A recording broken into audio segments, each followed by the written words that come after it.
Yeah, so now we are going to understand the very first phase. That is a phase one of the Indo-Islamic architecture, and this started under Delhi Sultanate. Okay, so let's begin with this. So, what are the broad features? Now, we are first. This slide covers the general features of the architectural pattern under Delhi Sultanate. Okay, so arches hai, dome hai, minarets hai, large scale use of stone is there, a superior quality of mortar, lime mortar being used, gypsum mortar being used. Mortar is nothing but it's a binding element, so that is being used. New forms of ornamentation, that is floral design, geometrical design, arabesque, calligraphy, all this is being used. Corbed arch, lintel, beams, pillars, motifs such as bell, lotus, swastik, all these are being used, and even elaborate balconies and all are there. Okay, so this is the general feature which I've mentioned over here, general features of the Delhi Sultanate. Now we are going to understand the phases of development. So we all know that Delhi Sultanate mein there are total 5 dynasties. So we are going to understand this architectural pattern as it flourished under each dynasty. So beginning with the Slave Dynasty, Khaljis, Tughlaqs, Sayyids and Lodids.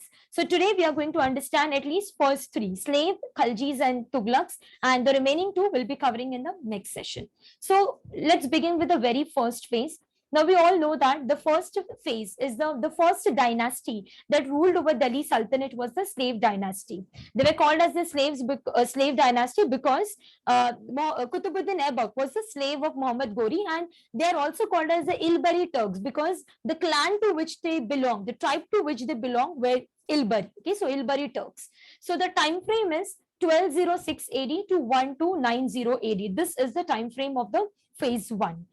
Now, what are the defining features of the phase one?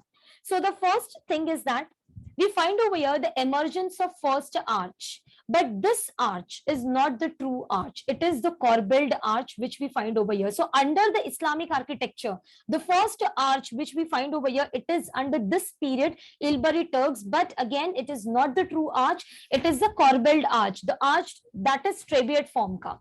Then again, slowly and gradually as we proceed ahead, we find the first true arch as well. Okay, so the first true arch we find it's in the Balban's tomb, and the Corbel arch we find in the Quwwatul Islam mosque. I'll show you the images so that it would be clear.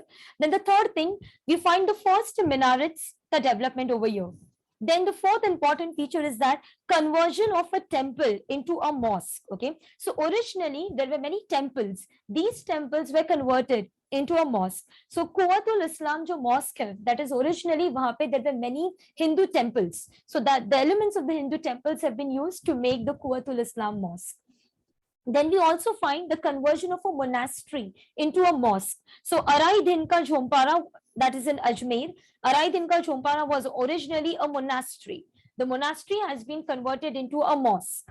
And the last one is Sultan Ghari. Sultan Ghari is nothing but a mausoleum, or you can say a tomb of Nasruddin Mahmud. Nasruddin Mahmud was the son of Iltutmish. Okay, so during this period, we find that first of all, under the Islamic phase, we find the emergence of the first arch, first not true arch, Corbelled arch. Then we even find the first true arch, first minaret being developed, conversion of a temple into a mosque, conversion of a monastery into a mosque, and first two mausoleum also we find it's during this period. Okay, so let us see the examples. So this is the Corbelled arch. Okay, so this is not the true arch, this is the Corbelled arch which is formed by the technique of corbelling using the placing of the stones in that manner. So that is the Quwwatul Islam mosque. Now this mosque was built by Qutbuddin Aibak, the first personality of the Slave Dynasty and the founder of the Slave Dynasty.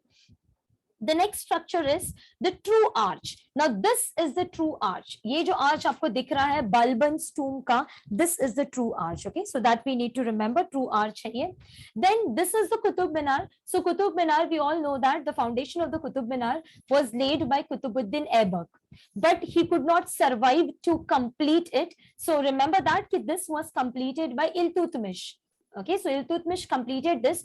Originally, Qutub Minar had 4 floors only. It is said that later on, it was damaged due to lightning. And since it was damaged due to lightning, it was repaired by Firosh Shah Tughlaq. So Firosh Shah Tughlaq was the king from the Tughlaq dynasty. He repaired it, and then the last floor, the fifth one was added. So agar exam mein aata hai fact कि originally it had 5 floors. No, originally it had 4 only. The last one was added by the Firosh Shah Tughlaq when he repaired this structure. And it is said that there are balconies and all, and it's beautifully, iska jo pura minaret hai, it is decorated with the calligraphy work. The verses of Quran, they have been carved over here in the calligraphy manner. So then the next one is, yeah, as I mentioned, we saw the fourth point, that was the conversion of temple into a mosque. So Quwwatul Islam, that is also called as a Qutub Mosque, built by Qutbuddin Aibak. So this particular thing was actually built using the remains of 27 temples. So 27 temples का remains, उनके ये pillars सब use करके उन्होंने बनाया. तो if you see ये, and ये जो ये, this is a very big complex. Quwwatul Islam Mosque ये बड़ा complex है. यहाँ पर ही Qutub Minar is there, Alai Darwaza, everything is, it's there in this complex only. So ये जो complex में we find that कि certain pillars, ये certain pillars के ऊपर आपको Hindu iconography दिखता है, आपको Hindu god goddesses, even there is one pillar जिसके ऊपर गणपति का image है. These are the intricate carvings and all. So these are the elements of Hinduism. So why these elements of Hinduism are there over here? Because यहाँ पे originally Hindu temples were there. उन्हीं temples का ruins use करके they made this Quwwatul Islam Mosque. So we find over here Hindu iconography also. Then the next feature is, this is Adhai Din Ka Jhompara. So this was again a Jain monastic establishment. This was converted into a mosque by Qutbuddin Aibak only. Okay, so the first founder, so हमने जितने भी देखे, that is we saw Quwwatul Islam Mosque started by him. Then we saw Quwwatul Islam built by him only, started built by him only. Qutub Minar started by him but built by Iltutmish. This is by the same guy only, Qutbuddin Aibak only. And Balban's tomb, that is a separate one. So this is yeah, Adhai Din Ka Jhompara. This is in Ajmer, that is in Rajasthan. So a monastic establishment has been converted into a mosque. So यहाँ पे भी in the interior parts and all, we do find over here a Hindu influence, Hindu carvings and all यहाँ पे भी देखने को मिलते हैं. Okay, and this is the Sultan Ghari ka tomb. Okay, so this is a tomb of the Prince Nasruddin Mahmud, son of Iltutmish. Okay, so this is that tomb. So these are the features of the phase 1. So phase 1 we have completed. So in the phase 1 we saw that first is the Corbeld Arch. We saw example of the Corbeld Arch, that is Quwwatul Islam Mosque, that's in Delhi. Then we saw first true arch, arcuate arch. I've given the example of Balban's tomb. First minaret, example is Qutub Minar. Conversion of temple into mosque, that is Quwwatul Islam Mosque. Then conversion of monastery into mosque, Adhai Din Ka Jhompara. And the last one, that is the example of mausoleum, Masjid Sultan Ghari, mausoleum of Nasruddin Mahmud. So that is the phase 1. Now let's move to the next phase, that is the phase 2. Phase 2 evolved under Khaljis, okay, or Khiljis. So that it started from 1290 AD and it lasted up to 1320 AD. Now यहाँ पे we find the emergence of true dome. Okay, so true dome matlab the dome which is made on a true arch. Actually dome could be made on Corbeld Arch also, but that dome is not called as the true dome. The dome which is made only and only on the true arch is called as a true dome. It is said that कि Iltutmish का जो tomb है, that is in the phase 1 में जो है, I've not shown over here, Iltutmish का जो dome है, उसके ऊपर there is a dome. So that is called as the that dome is not the true one. And this dome, like Khaljis में हम जो पढ़ेंगे dome, that from here onwards the true dome begins. The reason being, this dome is made on the true arch, that is the arcuate arch, and this becomes a common phenomena under the Khilji. So this true arch started under the phase 1, but it continued and became a common phenomena from Khilji onwards. Then use of English bond technique. So English bond technique, it is not used in the phase 1. Iska jo use hai, it started from the phase 2 onwards. And influence of Seljuk architecture. The Seljuk was a Central Asian empire. उनका influence है. तो क्या है उनका influence? लो flat डोम. तो डोम का जो size है वो it's low and it's not ऐसा प्रॉपरली ऐसा, it's a low flat dome and pointed horseshoe arches. So will try to understand this. So this is Alai Darwaza. So Alai Darwaza, this is the entrance of the Qutub Minar. So aapko baaju mein you can see over here there is a Qutub Minar. So this is the Alai Darwaza. This is the true dome. But if you see the true dome, why it is called as a true dome? Because this is made on a true arch. So you can clearly see over here there is a keystone. Aapko clearly yahan pe dikhega this is a keystone. So hence we can call this is called as a true arch. Iske upar there is a dome, but we do not find this dome to be a very big globular structure. This is the low flat dome. And if you find the arch is slightly pointed over here. So this type of an arch which is pointed, that is called as a horseshoe arch. Okay, so this is the Alai Darwaza built by Alauddin Khilji. Then Zamat Khana, this is a masjid in Delhi, and this was also built by Alauddin Khilji only. So two architectural buildings of Khilji dynasty are Alai Darwaza, and the second one is Zamat Khana. It's a masjid, Zamat Khana Masjid, it's in Delhi. Apart from that, you can see over here there are decorative elements also. So jali work is there. There is a like net type pattern is there in the architectural form. Then you can also see that the arch ke interior side mein there are spokes jaise hai. So this is a decorative element in the interior side of an arch. Okay, so yahan se we find that ki decorative elements are being incorporated. Okay. Even decorative elements were there in the phase 1 also, because in the Qutub Minar we had seen over here that calligraphy was used, but then it continued in the Alauddin Khilji, in the Khilji dynasty also. Then here also you can see over here arches ka interior part, maybe you can see over here spoke like structures are there, and on the arch calligraphy, something is written over here, so calligraphy is there. So these both the structures were built by Alauddin Khilji only. Now coming to the phase 3. So this was the phase 2 which we covered. Phase 2 ka kya importance hai? True dome, emergence or the beginning of true dome. Then English bond started and low flat dome and pointed horseshoe arches. Now we'll begin with the phase 3, that is a Tughlaq phase. So Tughlaq phase, it started from 1320 AD and it lasted till 1413 AD. Now what are the defining features of this period? So that is sloping walls is the defining feature of this period.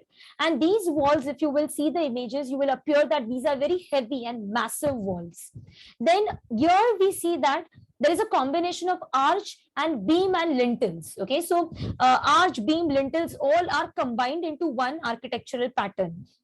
And from this period onwards, we find the use of cheap grey stone. So earlier, usually they use red sandstone and all, but in the Tughlaqs, they even use red sandstone. But apart from that, the majority of the work was done using grey sandstone. And grey sandstone, it is very hard. So as a result, in order to do carvings and all, it becomes very difficult. So as a result, we find very less decorative elements on the Tughlaq architecture. Then yahan pe hum dekhte hain new form of arch being developed, that is a four-centered arch. So isme kuch alag nahi hai. The only difference is that it is a much wider arch. Okay, so arch ka jo difference hota hai, jo space hai, instead of narrow, it's being more spaces there. So it appears to be a very wide arch. Then dome hai, yahan pe jo dome hai, ye pointed dome ho jata hai. And the last one we find octagonal tombs. So jo tombs hai, yahan se octagonal tomb started. So octagonal means 8-sided. So 8-sided elements we find over here in the tomb. So this is the tomb of Ghiyasuddin Tughlaq. So it's octagonal. You can see over here the walls are sloping. So this is the batter form, that is the sloping walls are there. You can see the structure itself looks to be very much massive. So the sloping walls and all, it gives it a feeling of like it appears to be quite heavy and massive. Then the arch is said to be very, you can say, widened one. So that is called as the four-centered arch. If you see the size of dome, the dome we saw in the previous one and the dome we see over here, it's bigger in size, and apart from them, it's a pointed one. And yahan pe you can see over here, one feature, it's like amlak type structure over there. Okay, so one thing which is seen only in the tomb of Ghiyasuddin Tughlaq, there is an amlak type something is there. The circular disc-like structure is there, which is an element of the temple architecture of Nagara style. Okay, and the upar ka, this is finial. Okay, again it represents like a kalash like structure. Then this is the tomb of Firosh Shah Tughlaq. So again you can see over here, it appears to be a very massive structure. A dome is again a very much a huge one.